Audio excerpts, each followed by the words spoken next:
Hello everyone, welcome to Fluid Life Unfiltered. My name's Kim McWatt and I'll be your host. Today we're chatting with Mark Shierman, Fluid Life Director of Client Services. Hey Mark. Hey Kim. The topic for our session today is varnish. So Mark, what can you tell us about varnish? Well, varnish is a syndrome that occurs in a lot of oil lubricated systems. It causes a lot of people grief because it's an unexpected failure mode. It's basically degraded oil, and then that degraded oil turns itself into either sticky byproducts of oil or hard carbonaceous deposits. They're both problematic in their own rights. The hard carbon deposits lay down and prevent any sort of heat transfer. So you get localized hot spotting, you get extreme temperatures on that area. The softer type of varnish, it's sticky and it prevents the oil flowing, and so you don't get as much heat transfer, and so it's like gradual cooking versus extreme cooking. Okay, so like you mentioned that it forms in certain types of systems. So what systems are prone to varnish buildup? Any oil in any system will degrade over time, and if you don't change it on time, it will eventually lead to these types of problems. But the systems that are usually getting oil changes more frequently are less prone. So something like a diesel engine is more likely to be changed and not deal with this type of an issue. Something like a steam turbine lubricating oil, which you're going to leave in for 5, 10, sometimes even 20 years at a time, those ones, because they're in service for so long, they do have a lot of problems with varnish. I would say that gas turbines, steam turbines, hydraulics, and compressors probably are some of the leading candidates to have varnish-based problems. Okay, so you mentioned not changing your oil often enough is a potential cause of varnish. So what other causes of varnish of buildup are there? Well, I guess in terms of the root causes of varnish, it could be that you have an old or degraded oil. It could be that the oil itself is ineffective for the system itself. Maybe you have a mineral oil in and you really needed a synthetic oil in to handle the temperature swings. So maybe the oil was a poor choice. It could be that you've got excessive heat being created in the system. It could be that you have excessive water and that water is leading to the heat. It could be a mechanical system where you have pump cavitation or you have micro dieseling. It could be that your cooler, which is supposed to remove the heat, is not working as effectively as it should, and because of the cooler inefficiencies, it leads to these eventual problems.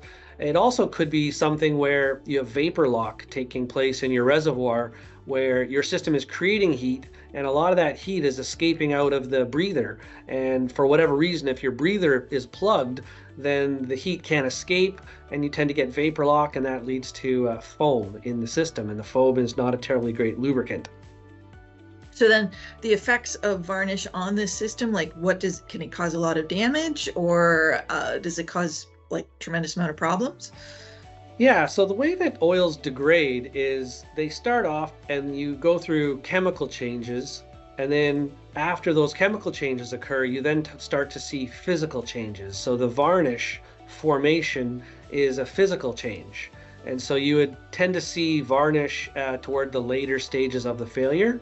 But in terms of physical system related issues, what you might find is sluggish response in your valves. So if you have a hydraulic system, it wouldn't actuate the valves as effectively as you would like, or you might see cylinder drift. In terms of other lubricating systems, you might notice that you're burning out pumps, or maybe you see your sight glass when you look in to see what the oil looks like. It's quite stained or dark in the sight glass. You might notice if you actually wanted to change your oil, and if you were somehow able to climb into the tank, you might notice a bathtub ring of varnish, where below that level it looks quite varnished, and above that level it looks beautiful. What happens often is people change their oil, but they haven't really removed the varnish. And so they put the new charge of oil back in, and the varnish is still there, and it shortens the next oil change life. So sometimes when you do have varnish, it's important to not only change the oil, but change and flush, and perhaps even do a chemical flush to get rid of it. What then can you do to prevent varnish from happening? Well, I guess the thing that you would obviously want to do to start with is you would want to change the oil at the recommended intervals. You'd want to use high quality lubricants. You would want to maintain your system cleanliness. Oftentimes, let's say excessive dirt in a system will lead to seal degradation, and then the seal degradation lends itself to some of these systems. So you'd want to do all the usual things about taking care of your system itself.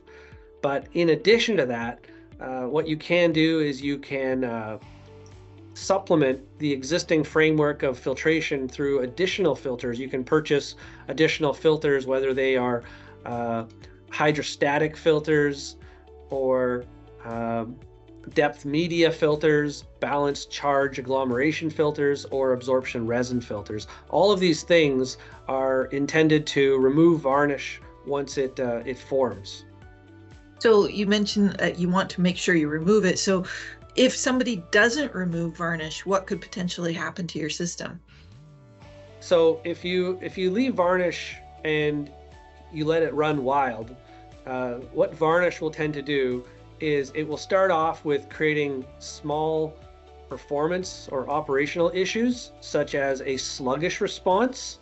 But at some point, the valve will simply no longer actuate whatsoever, and you will not get any response. At that point, that's what we would consider to be a catastrophic failure. If you have a gas turbine and you have a control oil, which is acting as a governor, if that governor fails to act, if that control oil fails to regulate the speed of the turbine will shut down. So that would be one failure. A different failure would be that you shut the machine down and you're wanting to start it up again, and unfortunately the varnish has gelled out in the meantime, and it prevents any sort of oil flow whatsoever, and it prevents you from starting up the turbine exactly when you want it. Okay. So if you have this varnish problem happening, what would you do to clean it up? Well, in terms of cleaning it up, I think that what you can do is you can change your regular filters on this regular schedule. If you notice that your regular filters are plugging off prematurely, you could change them out in an earlier time period. You could add in additional filtration, such as the ones I've listed before: electrostatic, solvent, all of those ones, balanced charge agglomeration, depth media, and you can try to remove the varnish itself. Varnish is kind of a tricky substance, Kim, because its oil is supposed to lubricate and circulate throughout your system, but varnish is a problem because it's insoluble, so it drops out of solution. So what happens is, if the varnish is being created and it stays in solution, you can remove it through filtration. But when it drops out, it's already plated out on your bearings. It becomes much more difficult to remove it through filtration. And at that point, filtration is no longer enough. You probably have to shut the machine down and actually remove it from the metal surfaces where it's plated out. Okay. Usually, varnish will plate out in the worst possible places. It plates out on the bearings, and it will plate out in the cooler itself, and it will plug off in areas. So a lot of times you have to actually replace the bearings or restore the cooling system. So how would you monitor for varnish to make sure that you don't get to that point where it's a catastrophic failure? Well, I guess in terms of monitoring, you want to make sure that you're using the right oil to start with, you're keeping it cool, clean, and dry, and that you change it when needed. So in order to do those ABCs of lubrication, what you would do is you would read the OEM's recommendations for what oil type they want, and what change frequencies they recommend, and what PMs they would like you to do in the meantime. However, on top of all that, you should monitor things like your viscosity, your total acid number, the varnish potential test or MPC test is probably the main test that we would recommend. But oil degradation is a little bit tricky because oil degradation may be different depending on the nature of the degradation. And so in some cases, you're dealing with oxidation, thermal breakdown, microdieseling, additive depletion, electrostatic discharge, or contamination. So depending on what kind of degradation you believe is taking place, you would want to line up the testing to meet the needs of that. If it was contamination related, you would probably look at things like water and particle count. If it was any of those other tests, you might do the varnish test or a ruler test or a RPVOT test. Okay.